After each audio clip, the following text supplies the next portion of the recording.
Welcome back to this module of the Leadership Transition course. We will look at the topic team stages, or what we call team development stages. In other words, as you start leading your team, you need to keep something in mind, that your team will not be self-performing at the very beginning. This is normal for every team. And even when your team becomes self-performing, when you get a new person in your team, uh, it also means you might go down a little bit in the efficiency or in the self ability to organize yourself and learn again at a certain point. And that's why we have stages of development for a team. So these are 5 stages. So the first one is a forming stage. Second is storming. Third is norming. Fourth is performing. And the fifth is adjourning. And from the forming, there is a dip where things go low into the storming because of some issues and people getting to know each other. And gradually they start getting to norming when they start cooperating, and then performing where they really know each other and know what to do and can be self-sufficient or self-organizing. And then adjourning is when they are done with the project, or when some people are done with their work, they need to leave to another project or team. So in other words, in a forming stage, team acquaints and establishes ground rules, and formalities are preserved and members are treated as strangers. And in the storming, members start to communicate their feelings but still view themselves as individuals rather than part.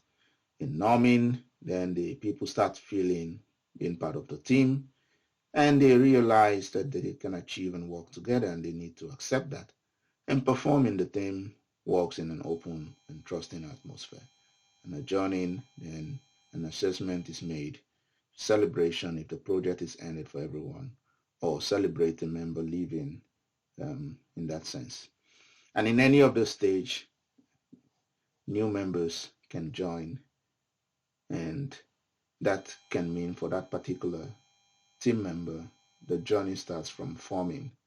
So it could be that if you start your team with 7 people, and you work for 1 year or 2 years, and you're almost performing at a good rate, and some people leave the company or project and other join, that means for those people they will kind of go back to the forming, storming, norming, and performing stages, which is interesting because it doesn't mean it's a one-time flow.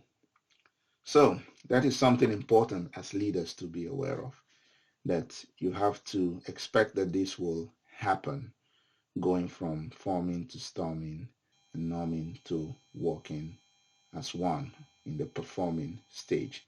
So in forming, you're learning about each other. In storming, you challenge each other.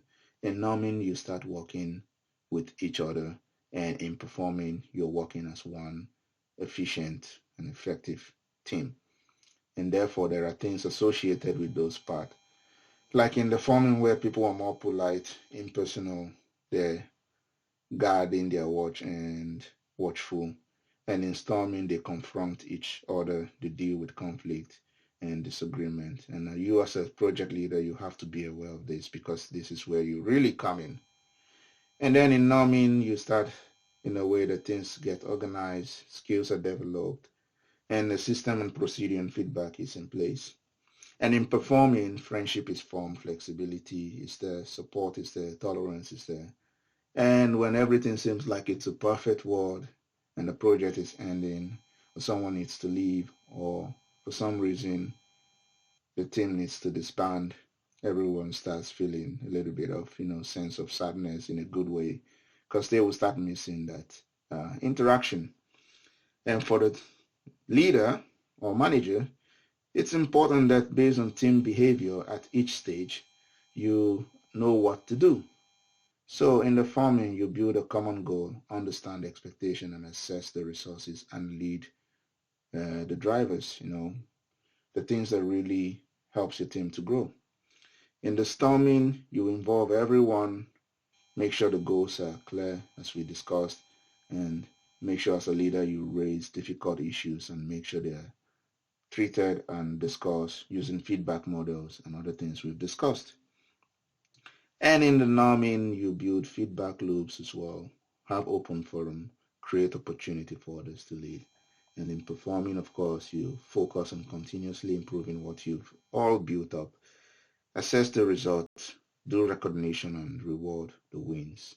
And in that way, you will be on a successful path to your leadership journey and leading a good team. Thank you.